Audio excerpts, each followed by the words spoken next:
And so that's going to take you to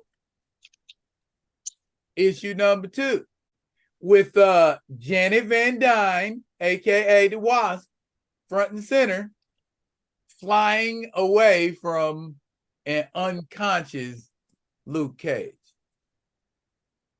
What? Somebody's talking about Luke Cage again? Luke Cage is relevant in somebody's comic book? Well, yes. I'll be damned. They do remember who he is. Goodness. How long he been out of action? I mean, babysitting ain't that hard, is it, Luke?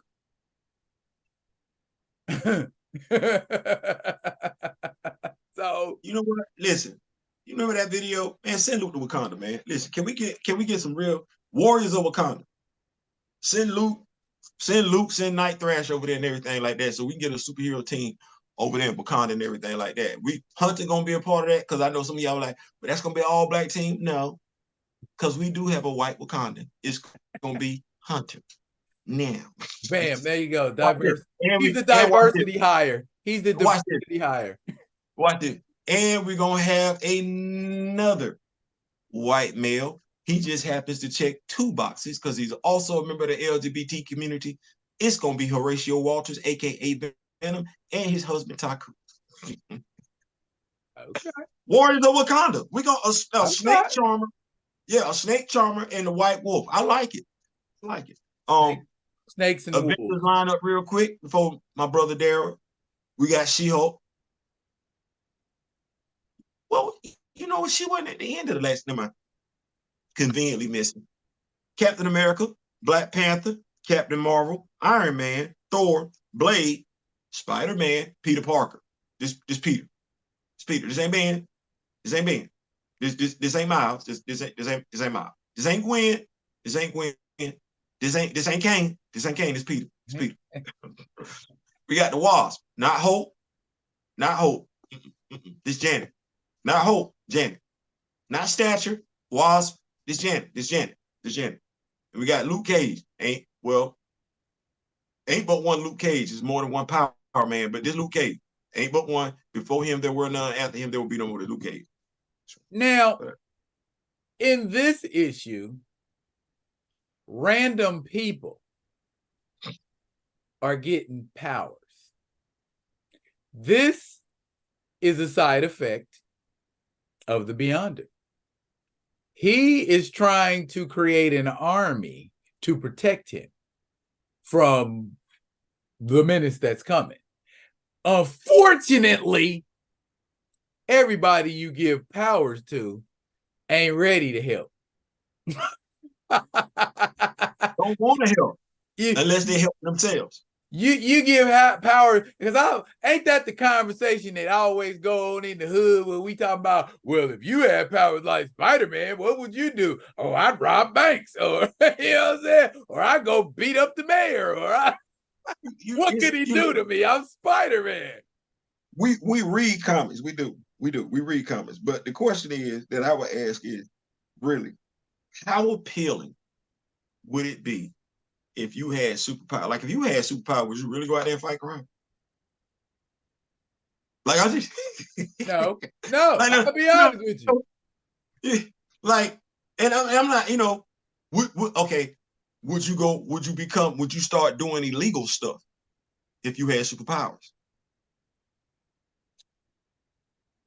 Maybe gray. I guess maybe gray, but not 100% out now. I'm evil. And too, it depends on the power set. It depends on what powers I had. If I had powers that lent themselves better to stealth and subterfuge, if I had powers that lent themselves better to manipulation and control, if I had powers that lent themselves better to brute force and invulnerability, that would dictate what I do. I think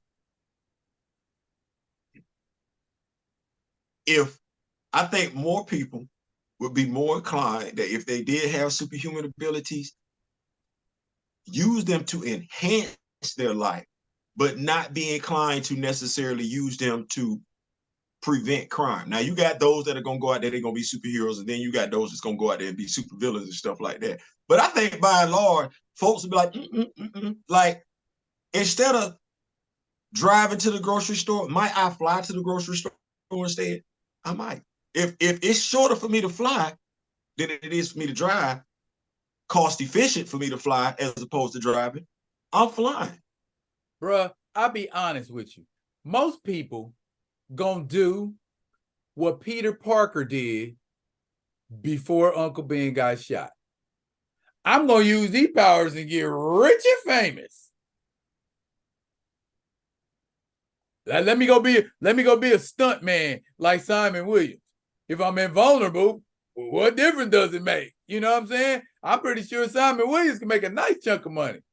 But watch this. If you Joe Chill, hey man, let me go be a bodyguard. Yeah, there you go. There you go. But in this book, these superheroes or superpowered beings, I ain't gonna call them heroes because a lot of these people ain't. And the next couple pages is basically just the Avengers all over the city, along with Spider-Man and Daredevil. If you blink, you'll miss Daredevil over there in the corner. Right. Right. Are trying to quell all of this rash of outbreak of superhuman beings. Correct. And I love to see Blade because Blade just reminds me of like the Clint Eastwood approach to it all. Just like, nigga, I'm gonna kick you in your face and punch you. I ain't trying to talk to you. I ain't trying to talk you off. No. I'm used to dealing with mindless people, and I know what they understand. You know what is crazy? Both Blade and Sam from the hood. Both of them from the hood. Yeah. Sam try not to act like he from the hood. Blade don't care. Eric Blade don't care. Does not care at all. And that's why I love Blade. Because Blade just like, oh, so Blade like, I'm not gonna try and change up my diction or nothing. Okay, so in the next page, we see again TNT, Tony and T'Challa, hard at work making a device. I know some people are gonna be like, why y'all keep saying Tony and T'Challa? You know what? Y'all right, because TC come before T.O. T'Challa and Tony. Yeah, you know. I ain't got no problem with it. T'Challa and Tony. I stand corrected. T'Challa and Tony. Yeah. Tony Stark, they talk about the different styles of work, you know, whereas it says Tony Stark likes to talk as he works. He finds the distractions allow his thoughts to flow freer, whereas T'Challa is entirely more stoic. He prefers his thoughts to operate in silence. So there's more than one way to be a genius. Absolutely. And watch this. They both allow the other person to do that. Yeah. And they have these crystals that they are putting into a device because they want to create a planetary shield. Kind of like what Tony Stark was saying in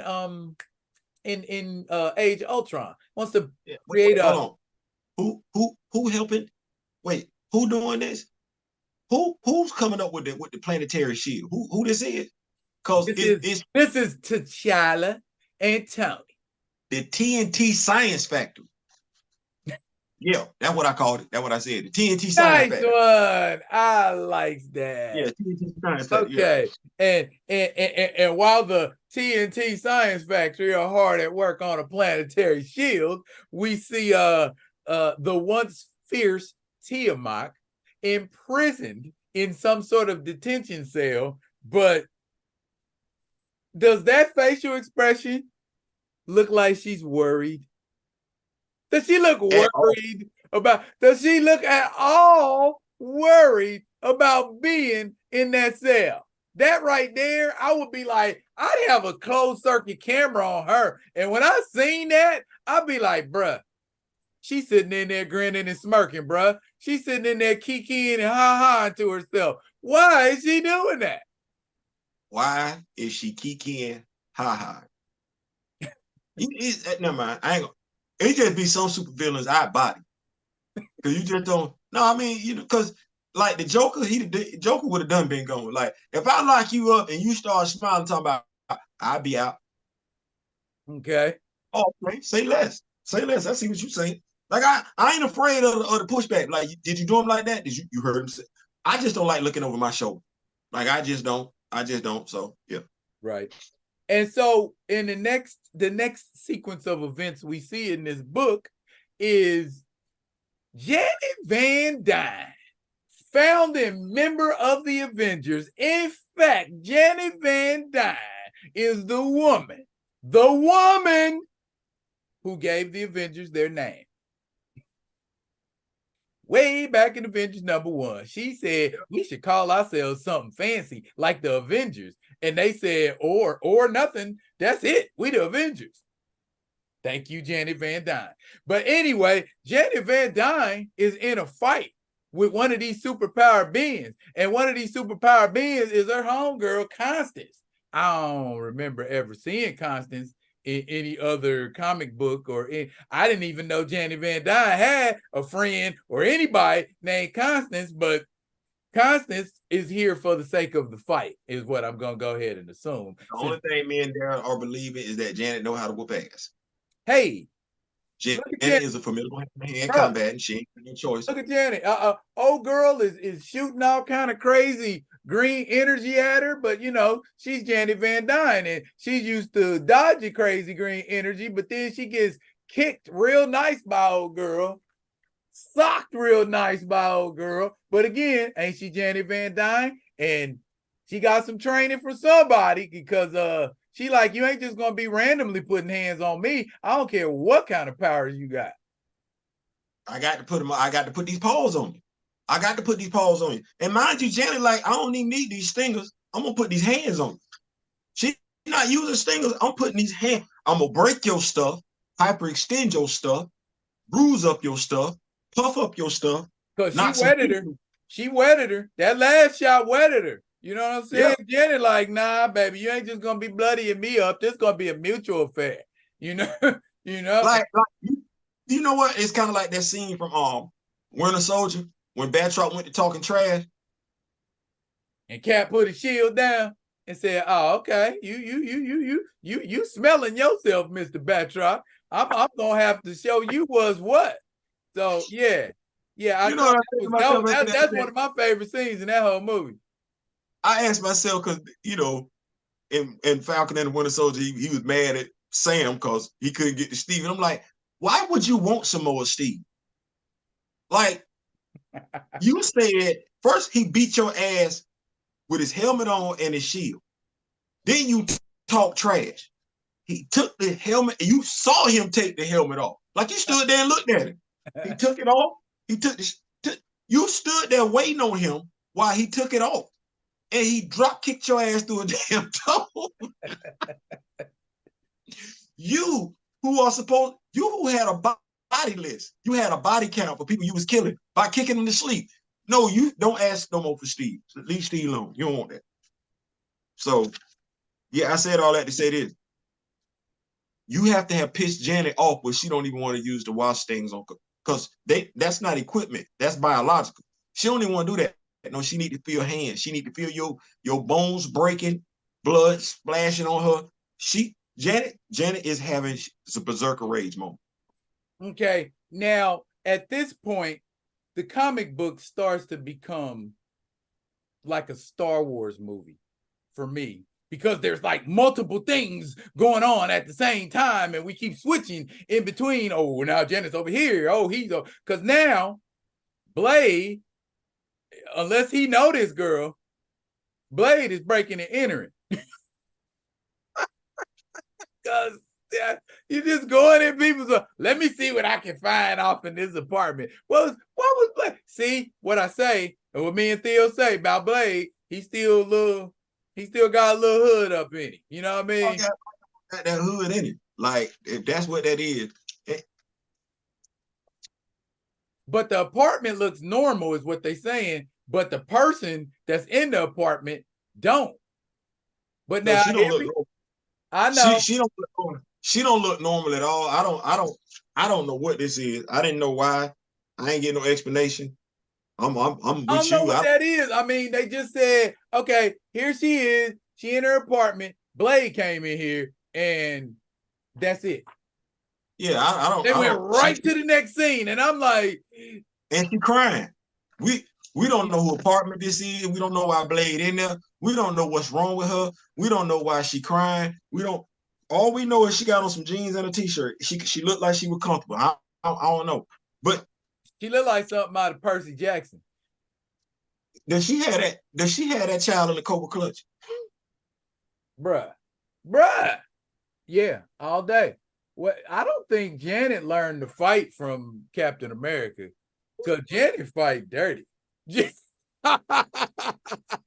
Like, bro, that's a perfect Cobra clutch. Like, she got the hand, she got her finger locked right up under the chin, and she is now Janet trying to sleep her. Janet, you know what that is? You know what that is, bro? That's a blood choke. That's a blood choke, man. That is a blood choke. She must got some military training. You know what I'm saying? They teach everybody in the military how to do a blood choke. So you say Cap ain't trained him. You show Cap ain't trained him. I stand corrected, because I look real close. I look a little closer at the hand placement in the next panel, and it's like, oh, okay, that could very well be something military applied, because it's the cut off the blood flow to the brain is what that's designed to do. Janet. But I think either she bragging or she begging to buy some time, because when she's putting her out, she like, hey, ain't that the mayor of New York over there getting pieced up? You know what? Janet has always, to a degree, until I think it was when she came back from when Hank died or something like that. When she came back after Secret Invasion, she stayed more focused. Now, she's been a leader of the Avengers before. We both know that and everything. But sometimes Janet do get caught slipping, taking her out with the prize. When she don't, she's one of the most effective leaders they've had. But when she ain't focused, it can be a problem. And I believe that is the reason T'Challa chose her as his liaison for the Agents of Wakanda. Yeah, she's nice with it now. She's the agents of her, and Okoye are the Agents of Wakanda's handlers. So yeah, there's a lot more to Janet Van Dyne than meets the eye. But here we are. Some way this lady or both of these people are able to cause harm to a man with steel hard skin and superhuman strength. I think that is plot armor for the Avengers, and y'all making Luke Cage look like a punk on purpose, because last time I checked, this man got his game up and he went from the 10-ton range to the 50-ton range. You getting slowed down by some bewitched power field folks? He should be able to grab them tentacles and body slam her. Mind you, this is the other thing that we're not looking at. All these powers are recent. These people don't know how to use their powers. So it's kind of like you learning how to walk and talk and add and subtract for the first time, say your ABCs. So they're basically, you have amateurs. Not just a veteran superhero who then took on a lot of different people with a whole bunch more power sets, worse than this, more powerful than this, however you want to say it. No, it shouldn't be going, you shouldn't be going down like this. And the only reason why Janet, this plot armor, like my brother has said, Janet ain't used her bio stings yet. Not at all. Not at all. We didn't see bio stings put down some heavy hitters. Now, like as Theo said, she got caught slipping. You know what I'm saying? She got caught slipping. How you just gonna get off that blood choke and go run? Why didn't you just go ahead and finish that blood choke, drop her unconscious, and then go help Luke? But nah, you got to go help Luke right away. It cost you. And you ain't do nothing for Luke. Luke's still down there getting dealt with. Exactly. And now she getting dealt with because old girl getting ready to choke her out. Or she thinks she getting ready to choke her out. Well, I don't know what's going on. she sure, I but she sure putting hands on Janet now, ain't she? she putting hands on. She putting Oh hands my on. goodness. That probably reminds Janet of them days with Hank. Oops, I didn't say that out loud, did I? Yes, I did. Make better choices. That's what you give. Okay, yeah, we can edit that out. We're gonna put him in timeout, y'all. He gonna look. Respect on Janet's thing. I did earlier. Okay, but now then we bounce right back to Blade again, and we find an alien young lady. She ain't from here. She is the crux of the chaos. She's causing all of these people to behave the way they are behaving with the powers that they have. So Blade is actually on the important end of this mission. He's found the woman who, and they're her powers. She doesn't know, and just like Theo said, she doesn't know how to control them. So inadvertently, she's doing this. And that's why she's crying, because she can't make it stop. So Blade, the least tactful member of the Avengers, is the one you send on this mission. Why? Because he understands a little something about being a monster and not being 100% in control of your powers. I still would have sent Steve.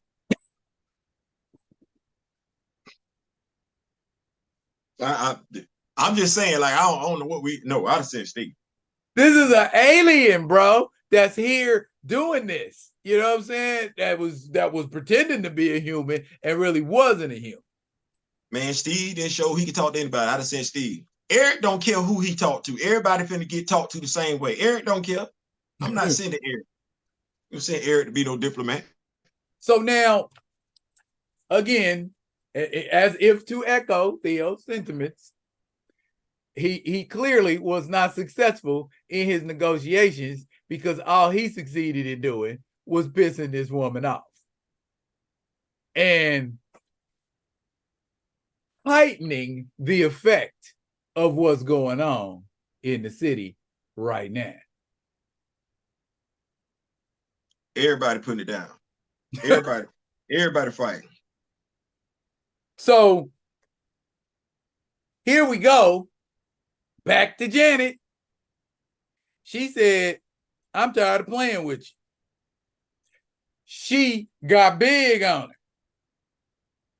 Which we need to know is one of them power sets she does have. Janet can easily go from wasp size to giant size, which is why her daughter's name is Stature. Her and Hank's daughter's name is Stature. Janet, just like Hank, has been exposed to Pym particles for so long that they just a part of her now. She can, I don't know if she can make things shrink with Pym particles like Hank can, but clearly, like Theo said, her power set ain't just shrinking and growing wings anymore. And she hitting her with grown giant Goliath-sized fists.